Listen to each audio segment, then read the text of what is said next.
He was a young unknown actor and dancer making his way on Broadway, waiting for his big break, and his name was, wait for it, Gene Kelly. Just talking musicals with you.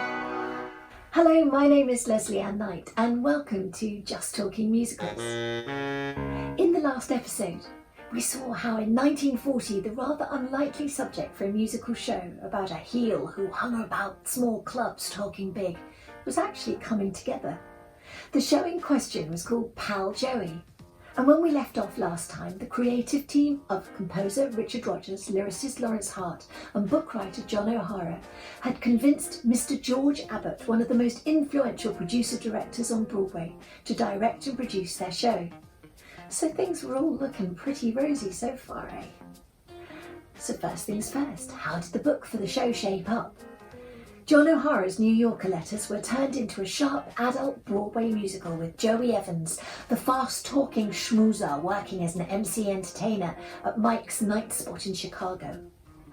Never one to have his mind on work, he keeps himself entertained by chasing after a young, beautiful singer in the club called Linda English, only to drop her like a hot brick when he bumps into a much more promising option, a wealthy widow with time on her hands, Mrs. Vera Simpson. Flattered by his attention, she allows herself to be talked into starting up a nightclub for her paramour, the Shay Joey, only to discover a blackmail plot between one of the wily showgirls, Gladys Bumps, and her boyfriend, who's elbowed his way into being Joey's so-called agent. Proving to Joey they're not just dumb broads, Linda and Vera turn the tables on their fast-talking Romeo, who finds he's suddenly out on his ear and back where he started on the streets, with a new big-time plan in his small-time head, and off he heads into the sunset. The creative team then settled themselves down to the business of casting the lead roles. Both Rodgers and Hart had seen and heard about a young actor in a William Saroyan play called The Time of Your Life, which was playing at the Booth Theatre on West 45th Street. They both thought he'd be worth auditioning for the part of Joey Evans, the heel who had to be likeably unlikable. He was a young unknown actor and dancer making his way on Broadway, waiting for his big break, and his name was, wait for it, Gene Kelly. Bearing in mind their new lead was pretty much unknown at this point in time, and just like today, the team knew they would have to cast a well-known leading lady to lure in their audiences, as pretty much no one would have heard of Gene Kelly at this point in time. John O'Hara had star of stage and screen Marlene Dietrich in mind for the role of Vera Simpson. Dietrich's career was at its peak in 1940, having caught the world's attention with Falling in Love Again in 1930 in the film The Blue Angel, and more recently the film Destry Rides Again with Jimmy Stewart, where she sang See What the Boys in the Back Room Will Have. O'Hara's inspired choice was sadly overruled by Rodgers and Hart, whose favoured choice was undoubtedly no less glamorous, the former Ziegfeld girl and star of the silver screen Vivienne Segal, to play the rich patroness Vera Simpson. Incidentally, Segal had been one of their favourites since the 1920s, and they felt sure she could deliver Hart's risque lyrics like a true lady. Auditions carried on throughout August 1940, and finally they hired June Havoc, former child vaudeville star and none other than Gypsy Rose Lee's sister, to play the role of Gladys Bumps. They chose Layla Ernst to play Linda English, along with a young dancer by the name of Stanley Donen playing Albert Duane, who would eventually go on to direct Gene Kelly in Singing in the Rain. Pal Joey was to be the big break Gene Kelly had been looking for, and Stanley Donen, set to be a success in his own right, saw something unique in this unknown actor right from the start. I remember being impressed by Gene as soon as I saw him on stage. He had a cockiness, a confidence in himself, and a ruthlessness in the way he went about things that I found astonishing. I also found him to be egotistical and very rough, and of course, wildly talented. Rodgers and Hart then set to work with the business of writing songs. Like all partnerships, they had a particular way of working. For this show, Rodgers wrote the melodies for the numbers first, and then Hart fitted the lyrics to the music. For what they described as situation numbers, Hart would come up with the lyrics first, and Rodgers would follow suit with the melody. And in a blaze of industry and inspiration, they wrote 15 songs in 3 weeks. Hart loved writing lyrics he thought he could get past the very strange senses of the day, and would often phone up his friend director Joshua Logan to read out his latest offering, who later recalled, "The thought of putting something over on the censors was delicious to him. 'Listen to this,' he'd say, 'listen to this. Lost my heart, but what of it? My mistake, I agree. He's a laugh, but I love it when the laugh's on me.' You get it, Josh, you get it? The laugh's on me, on top of her." He thought that was terribly funny.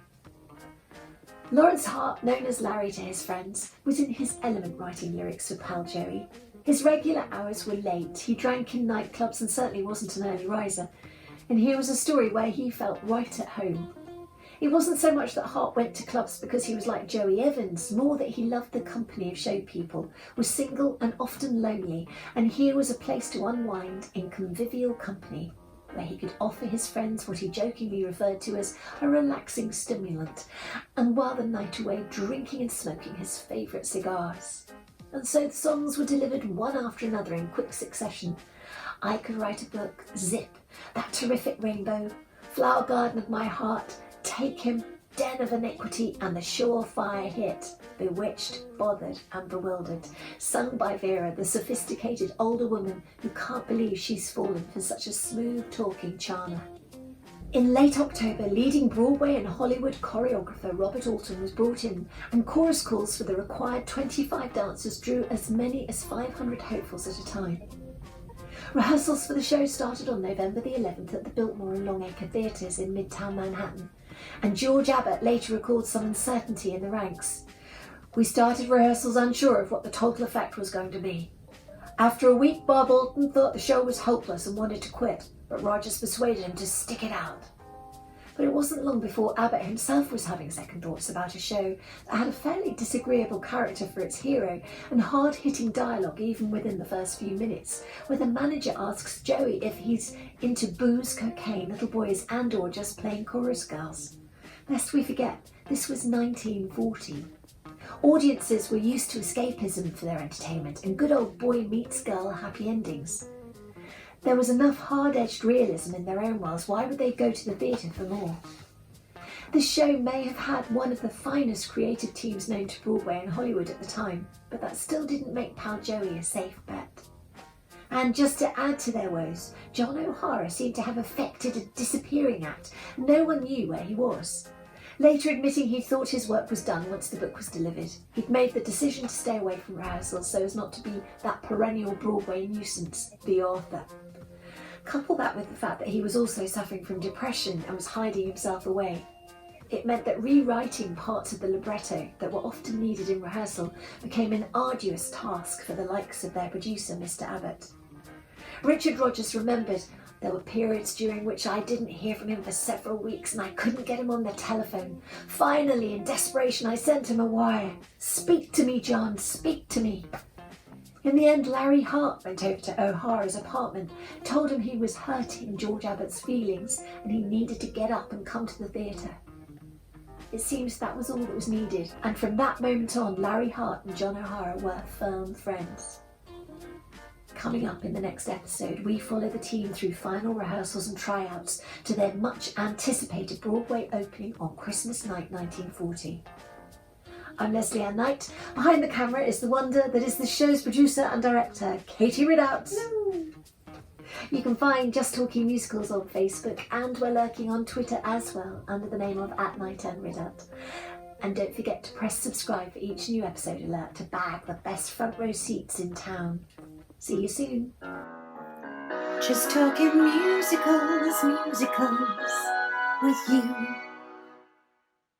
Do you look scruffy and cleavy? Yep, totally. Oh.